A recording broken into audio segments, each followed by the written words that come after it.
শেষ ঠিকানা যদি 3.5 হাত মাটি হয়, তাহলে কিসের তো ক্ষমতার দাপট?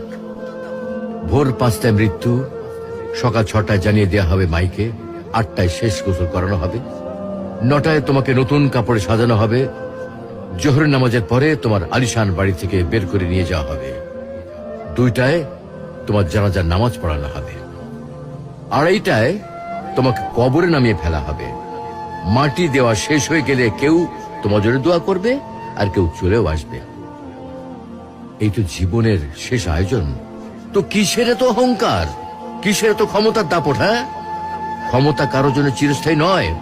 অন্যায় ভাবে কাউকে ঠকালে একদিন ঠিক নিজেকেও ঠকতে হবে, এটাই নিয়ম। হ্যাঁ, এটাই নিয়ম। ভোরের সূর্যোদয়ের আলোতে যে পৃথিবী আলোকিত হয়, সন্ধ্যার সূর্যাস্তে তা আবার হারিয়ে যেত দেখি। অসত্য দিয়ে সত্যকে কখনো ঢেকে রাখা যায় না।